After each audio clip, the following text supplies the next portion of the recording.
뭡니까? 누군가를 사랑한다는 것은 결국에는 이해의 크기입니다. 그러니까 이해의 폭이 넓으면 더 넓게 사랑할 수 있게 되죠. 누군가를 사랑한다 그럴 때 흔히 흔한 말로 하늘만큼 땅만큼 이렇게 사랑한다고 하는데, 결국엔 그 크기가 어느 정도에 되느냐, 그러니까 내 안에 얼마 정도를 담을 수 있느냐의 문제인 거죠. 그런데 여러분, 우리가 알다시피 우리는 한 번뿐인 인생을 살고 있고 한치 앞을 알 수도 없고, 또 우리의 눈은 여러분 시간이 지나면 정말 한치 앞도 안 보입니다. 그런데 여러분 우리가 뭘 알 수 있습니까? 우리의 한계는 점점 줄어드는 것 같습니다. 시간이 지나면, 나이가 들고 연륜이 쌓아지면 이해의 폭이 넓어지고 경험도 많아지니까 사랑도 깊어질 것 같은데, 그렇지 않은 자신들을 보게 됩니다. 속이 좁아지고 점점 더 깊게 보지 못하는 그런 모습들을 보게 됩니다. 주님께서 마음과 뜻과 힘을 다하여 주 너의 하나님을 사랑하라, 그리고 내 이웃을 내 자신과 같이 사랑하라는 말씀을 허락해 주셨습니다. 그동안 사두개인들, 바리새인들이 와서 예수님을 걸려 넘어지게 하려고 난자와 같은, 어떻게 보면 답이 없고 또 답은 이미 정해져 있는 것 같은 그런 질문들을 던지는데, 예수님이 그 질문에 일일이 예수님의 답을 그들에게 말씀해 주시는 것을 통해 우리가 신앙을 제대로 알 수 있는 것을 살펴봤습니다. 그런데 이번에는 예수님이 질문을 받으시는 것이 아니라 바리새인들이 모였을 때 예수님이 직접 물으십니다. 무엇을 물으시는가? 그리스도, 메시아라는 메시아, 그들이 이스라엘 백성이 기다리고 있는 메시아 그리스도에 대해서 물으시는데, 첫 번째 질문은 이것이죠. 42절에 너희는 그리스도에 대하여 어떻게 생각하느냐? 누구의 자손이냐? 대답하되 다윗의 자손이니이다. 너희들이 성경에서 여호와 하나님께서 메시아를, 그리스도를 보내신다고 예언하고 약속하셨는데, 그 메시아가 누구의 자손으로 온다고 예언되어 있느냐? 그러니까 이들이 성경을 잘 알고 있으니까 다윗의 자손에서 온다고 말씀하셨습니다. 다윗의 후손으로 메시아가 온다라고 기록되어 있습니다라고 대답을 아주 잘하고 있습니다.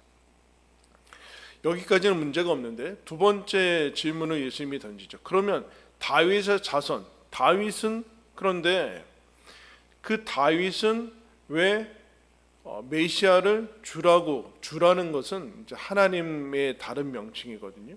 하나님. 그래서 43절 보시면, 그러면 다윗이 성령에 감동되어 어찌 그리스도를 주라 칭하여 말했느냐? 그리스도를 어떻게 하나님이라고 얘기해? 그리스도는 다윗의 자손인데 아직 태어나지도 않은 자손한테 메시아, 하나님이라고 부를 수 있느냐? 그 질문에 바리새인들은 대답을 하지 못하고 있습니다. 46절에 한마디도 능히 대답하는 자가 없고 그날부터 감히 그에게 묻는 자도 없더라. 바리새인들의 생각에는 메시아와 그리스도는 다윗의 후손에, 지금 아직 예수님이 오셨는데도 믿지 않고 있으니까 아직까지도 안 오셨다라고 생각하고 있는데, 그러면 다윗이 고백한 그 메시아는 누구냐라는 그 질문을 던지고 있습니다. 쉬우면서 어려운 질문이죠. 바리새인들은 지금 다윗의 자손이라고 하는 것은 취하고, 다윗이 하나님이 너는 내 우편에 앉아 있으라라고 했던 그 말씀, 시편의 말씀은 버리고 있습니다. 취사 선택을 하고 있죠. 그러니까 본인들이 받기 쉽고 이해하기 쉬운 것은 받아들이고, 동일한 성경에 있는 것은 또 취하고 있지 않아요. 그러니까 이해가 되지 않는다라고 얘기를 하고 있는 거죠. 그러니까 본인의 이해에 따라서 하나님의 말씀을 이제 잘라내고 편집하는 것들을 이제 보게 돼요. 그런데 그래서 예수님이, 하나님께서 인간이 볼 수 있고 만질 수 있고 그야말로 인간의 동일한 모습으로 예수님을 보내셨는데, 또 바리새인들은 이 예수님이 본인들이 파악할 수 있고 눈에 보인다고 해서 하나님이라고 믿지 않아요. 이해되지 않는 부분은 버려버렸는데, 그런데 이해될 수 있는 분으로 오셨는데 우리 눈에 보이고 인간이라고 해서 버려버리고 또 보이지 않는 하나님, 여호와 하나님에 대한 것들은 취하고 있습니다. 이게 일관성이 없는 것이죠.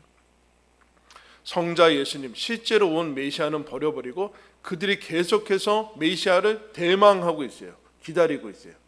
가상 속의 메시아인 거죠. 가상 속의 메시아.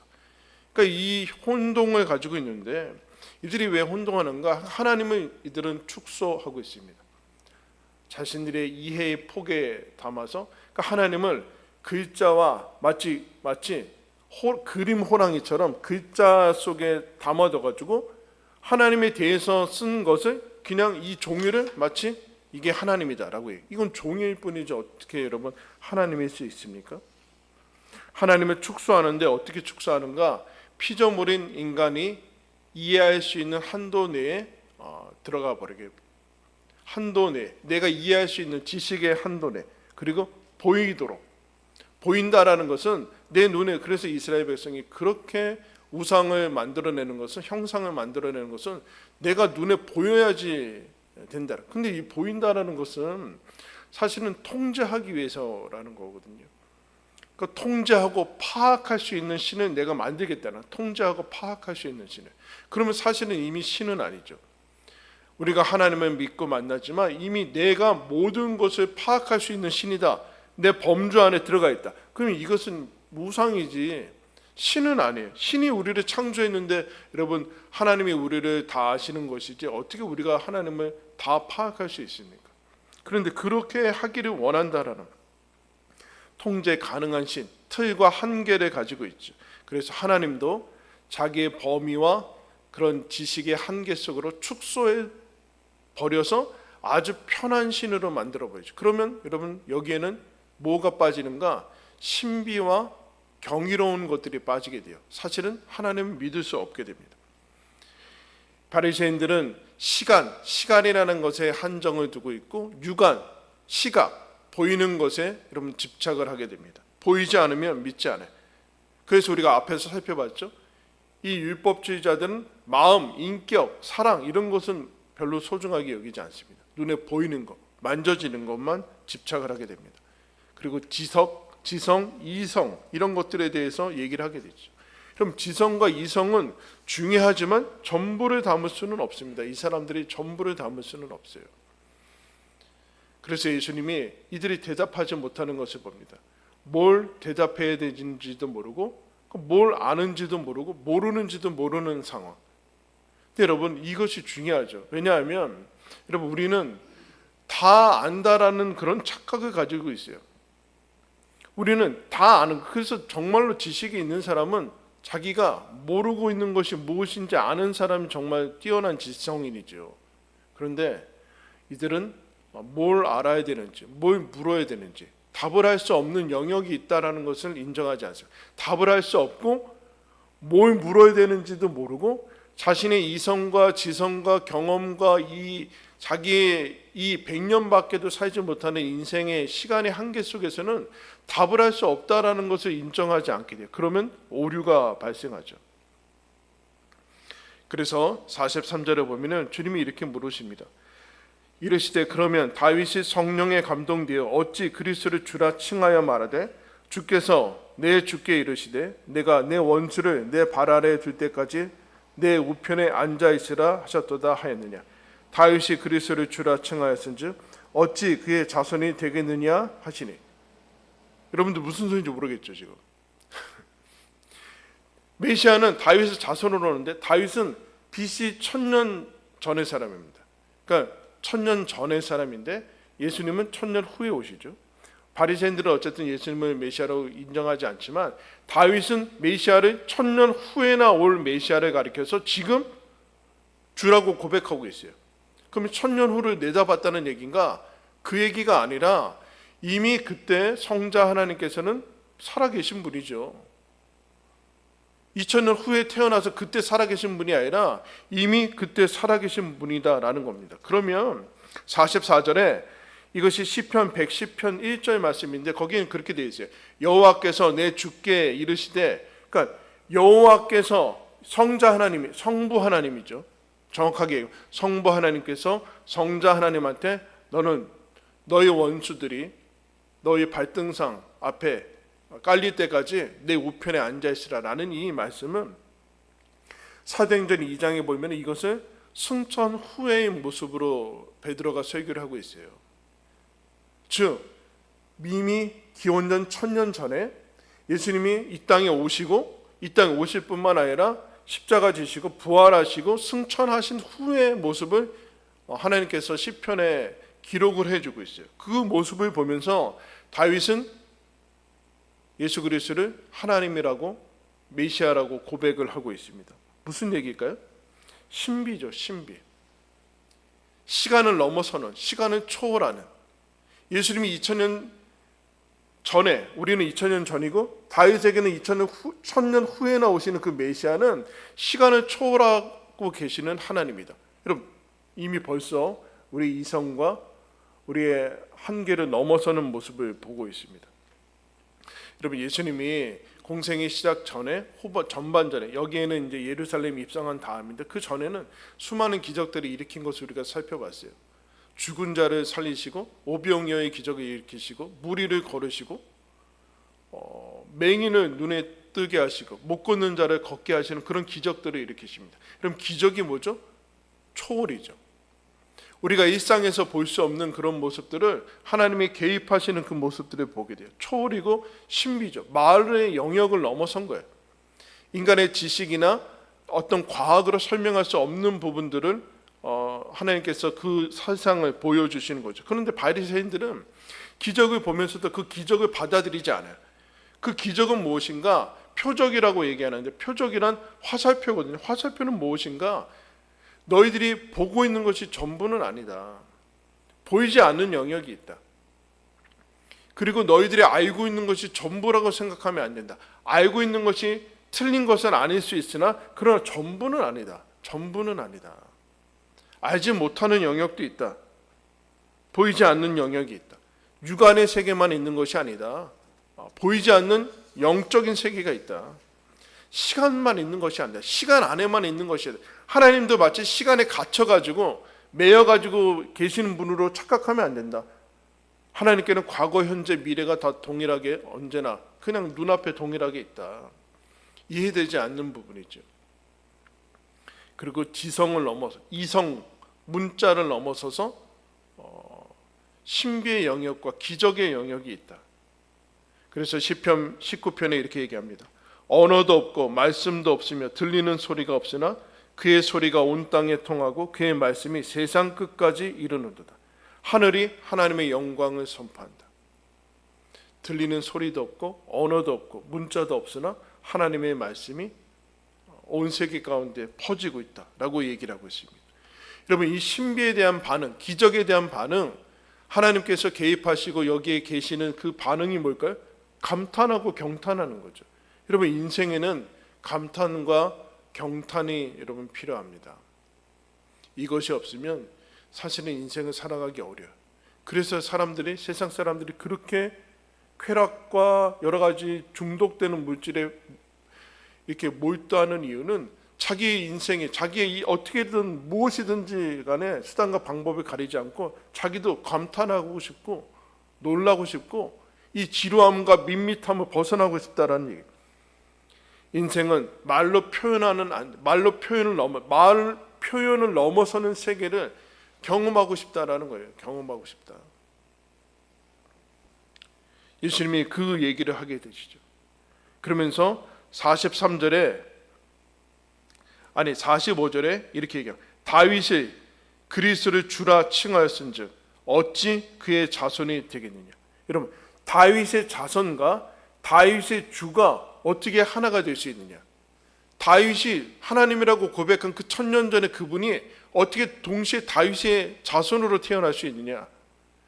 어떻게 하나님이면서 인간일 수 있느냐.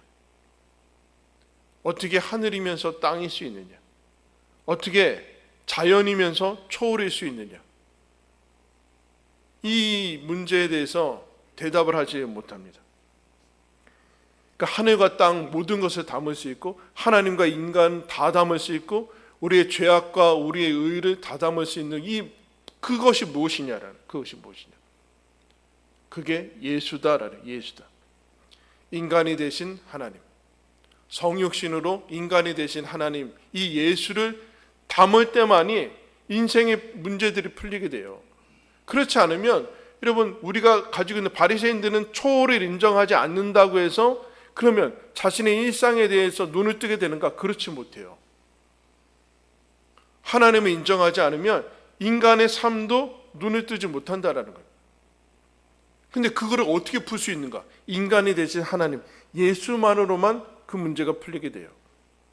예수만이 모든 것을 담을 수 있는 분이기 때문에, 모든 것을 담을 수 있는.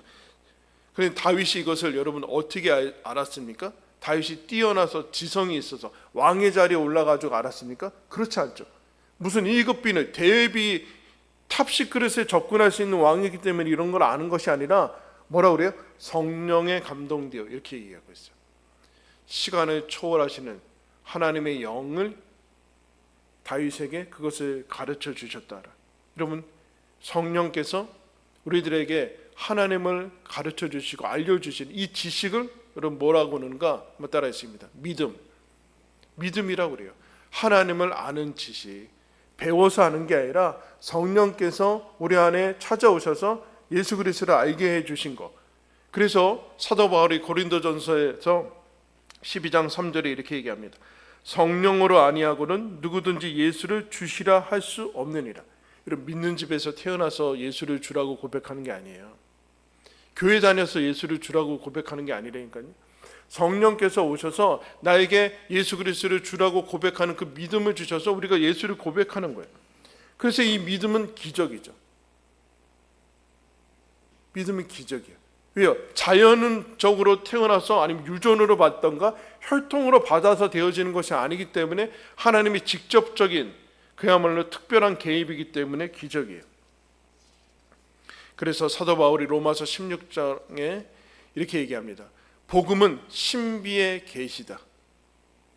영원 전부터 감춰져 있다가 이제 선지자들에 의해서 말로 표현되고 증언돼서 나에게까지 왔는데 그 복음은 신비의 계시인데 예수 그리스도로 말미암아 우리를 능히 영광 가운데 세세토록 있게 하시는 신비의 계시다. 복음이 신비라는 거죠.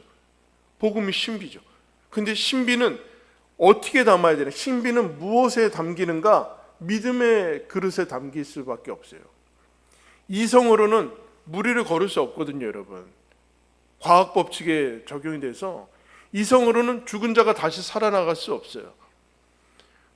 그런데 하나님이 주신 지성, 믿음으로는 그것을 담을 수 있습니다. 그게 신비를 담는 거예요. 그것을 알 때만이, 그것을 고백할 때만이 인생이 신비로 보이는, 인생이 신비구나. 하나님으로부터 와서 우리가 구원받아서 하나님께로 가는구나. 그 신비를 담는 내용이 무엇인가? 신비에 담겨진 내용이 무엇인가? 그냥 그야말로 정신이 혼미하고 환상이 보이고 그런 게 아니라 신비에 담겨진 내용은 말씀이에요, 여러분. 말씀은 여러분 무슨 내용들이 담겨져 있습니까? 영혼을 얘기하고 하나님의 나라를 얘기하고 일반적으로 얘기하지 않는 부활을 얘기하고 여러분 그래요. 근데 그것을 우리 바리새인들은 쳐내죠. 이성에 맞지 않으니까. 이게 무슨 오병이어가 무슨 기적이 있냐. 찔려가지고 도르시락 다 꺼내놓은 거죠. 이렇게 해버릴 수밖에 없는 거예요. 그러나 이런 믿음이란 신비를 담을 수 있고 신비 안에는 하나님의 말씀이 있죠. 지금 알지 못하고 다 알지 못하고 보이지 않는 영역에 대해서 말씀이 얘기를 합니다. 하나님께서 우리의 지식과 한계와 경험을 넘어서는 하나님의 세계를 초대해요. 그게 말씀이에요, 여러분. 말씀. 그러니까 다 알지 못하고 이해되지 않아도 받는 거예요. 받는 거. 그럴 때만이 우리는 하나님이 주시는 신비로운 인생을 경험해 나갈 수 있어요. 여러분, 그래서 첫 번째 아브라함이라는 사람이 믿음의 첫 모델인데 하나님께서 아브라함을 부르십니다. 그때 아브라함이 뭐라고 그래요? 갈 바를 알지 못하나. 다 알지 못하지만 말씀을 따라갔다. 그렇게 얘기하고 있어요. 여러분 무슨 얘기일까요? 하나님을 믿고 따라갔대요. 따라 나섰대요. 신비의 영역이죠. 내가 다 알고 어디 갈지 다 이미 내비게이션을 다 친 다음에 그렇게 가는 게 아니라 하나님이 나에게 찾아오셔서 나를 초대해 주셔서 그 신비의 영역으로 들어가는 거예요. 그게 믿음이라고 얘기합니다. 말씀을 따라가는 거예요. 그리고 욥이라는 사람이 삶의 고통을 받죠. 왜 고통을 받고 그러면 이 고통이 무슨 의미가 있는가, 그리고 삶 자체가 무슨 의미가 있는가 라는 것밖에 생각이 되지 않거든요. 그때 하나님께서는 욥한테 나타나서 뭐라고 그러시는가? 너 창조될 때 어떻게 있었니? 너가 있었느냐? 너 새가 어떻게 날고 타조가 어떻게 뛰고 알을 낳고 그런 거 알고 있느냐? 전혀 다른 얘기를 하세요. 왜 고난이 일어나는지 그런 얘기 하지 않으세요. 그래서 욥이 뭐라고 그러는가? 내가 아무리 살펴봐도 하나님은 없지만 그러나 내가 아는 것이 있다. 내가 아는 것은 그가 나의 길을 아시나니 그가 나를 단련할 수 있는 정금같이 될 것이다. 나는 모른다. 나는 왜 이 일어나는지, 고난이 왜 일어나는지, 세상이 왜 이 모양인지 사실은 나는 잘 모른다. 그러나 한 가지 아는 것은 하나님이 나와 함께 하신다. 일하신다. 그래서 욥이 마지막에 하나님께서 창조에 대해서 막 쏟아부으시고 그런 다음에 아무것도 설명해 주지 않는데 하나님을 만난 다음에 회개합니다. 내가 이제 귀로만 주를 들었는데 눈으로 이제 봅니다. 보이지 않는 주님을 봅니다. 그러면서 회개해요. 뭘 회개했을까요? 뭘 잘못해서 그런 게 아니라 하나님, 제가 하나님을 내 이해의 영역 안으로 축소시켰습니다. 그러나 하나님을 만나고 나니까 모든 것이 풀리게 되고 하나님이 신비와 경외와 감탄과 경배의 대상인 것을 다시 보게 됩니다. 여러분, 예수님이 제자들을 부르실 때 베드로라는 사람을 부르시는데 그가 밤새도록 어부이기 때문에 고기를 낚습니다. 한 마리도 잡지 못해. 그래서 그물을 정리하죠. 그때 다 가서 예수님이 갑자기 깊은 데 가서 그물을 던지라고 그래요. 그물 정리하고 있는데요. 근데 베드로가 뭐라고 얘기하는가? 내 생각에 우리가 밤이 맞도록 수고해서 아무것도 얻지 못했죠. 이 얘기는 무슨 얘기인가? 내 생각에는, 내 경험으로는 안 될 거 뻔한 거 아는데 잡은 것이 없지만 말씀에 의지하여 내가 그물을 내리겠습니다. 말씀에 의지해서. 이 말씀이 신비해요. 기적이 열리는 문이라고요. 내가 생각했던 안 될 것 같고 보이지 않고 그냥 이거는 별 의미가 없는 것 같고 안전하지 않은 것 같고 헛수고인 것 같은데 말씀에 의지해서 한번 내리겠습니다. 그 말씀이 신비를 담고 있고 믿음이라는 거. 사실 이때는 믿음이 없었죠, 베드로가. 그러니까 그물을 내리니까 그물이 찢어지도록 물고기가 잡히고 그 다음에 베드로가 하는 말이 뭡니까? 주여, 저는 죄인입니다. 저를 떠나십시오. 무슨 죄인일까요? 뭘 잘못했어요 지금? 아니죠. 하나님이 마치 내 이해와 경험 안에 들어가 있는, 하나님의 어부에 대해서 뭘 안다고 하나님이 쳐내는 거예요. 근데 그렇지 않고 하나님은 모든 것을 아시고 전능하시고 전지하시고 그 신비로운 경이로움, 내가 다 파악할 수 없는 분인 것은 아는 거죠. 그래서 그를 신뢰하고 믿습니다. 이런 믿음이란 다 안다라는 것이 아니라 다 아는 하나님을 안다라는 거예요.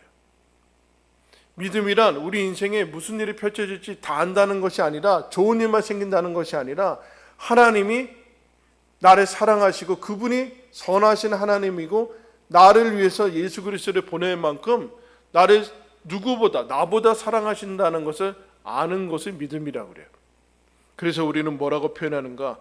로마서 8장 28절에 우리가 알거니와 하나님을 사랑하는 자 곧 그의 뜻대로 부르심을 입은 자들에게는 모든 것이 합력하여 선을 이루느니라. 여러분, 고난과 고통과 삶의 어려움이 우리는 왜 일어나는지, 이것이 무엇을 만들지 사실은 잘 모릅니다. 그러나 우리가 아는 것은 하나님이 이것까지도 선을 이루시고 유익이 되게 하실 것을 믿습니다. 왜요? 하나님이 약속하셨으니까. 그분은 믿어도 될 뿐이니까. 갈 바를 알지 못하고 말씀을 따라 나섭니다. 왜요? 그분은 따라 나서도 될 뿐이니까. 우리가 어디로 갈지 모르지만 그분은 아시니까. 그분은 아시니까 따라가라. 모든 것을 알지 못하지만 모든 것을 아시는 하나님을 아는 것, 그게 여러분 믿음이에요. 프레드릭 비크너라는 이제 목사 작가라는 사람이 이런 글을 썼습니다. 그리스도인은 그다지 멀리 가지는 못했더라도 제 길에 들어선 사람이요, 최소한 누구에게 감사해야 하는지 희미하고 설익은 정도나마 알고 있는 사람이다. 멀리 가지는 못했지만 제 길에 들어선 사람이요, 누구에게 감사해야 되는지 희미하나마 알고 있는 사람이다.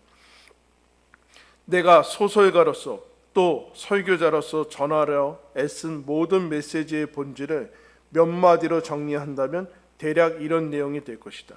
자신의 삶에 귀를 기울이라. 헤아릴 수 없는 신비를 찾아 그 안을 들여다보라. 즐거움과 기쁨보다는 지루함과 고통을 더듬고 맛보고 냄새 맡아 삶 속에 숨겨진 거룩한 본질을 찾으라. 결국 매 순간이 중요하고 삶 그 자체가 은혜이기 때문이다. 매일매일의 삶, 지루하고 어떻게 보면 고통스러운 그 삶 속에 들여다보고 내 삶을 들여다보면 그 안에 신비가 있고, 그 신비란 하나님이 우리 삶에 함께 하시죠. 하나님이 우리와 함께 하시고, 그러므로 매 순간이 기적이고 은혜이고 선물인 것을 보게 됩니다. 하나님이 지으신 창조와 신비로운 세계에 우리는 살고 있습니다. 그 가운데 선물과 같은, 기적과 같은 하나님이 함께 하시는 신비로운 인생을 선물로 받았습니다. 여러분, 하나님, 영원한 하나님의 나라, 생명, 부활, 죄의 용서, 하나님이 끊어지지 않는 이 사랑, 우리가 다 표현할 수 없고 알 수 없는 그것을 우리에게 믿음으로 주셨습니다. 말씀과 함께 주셨습니다. 예수님이 그 안에, 우리 안에 거하고 계십니다. 삼위일체 하나님이 우리 안에 거하셔서 우리를 인도하시고 함께 하시고 우리 인생을 같이 걸어가십니다. 이 영원한 신비로 우리를 초대하셨습니다. 그러므로 우리가 가진 이 믿음으로 그리스도인은 믿음으로 살아갑니다. 믿음으로 살아갈 때 우리는 우리의 삶에 감탄하고 하나님께 경배드립니다.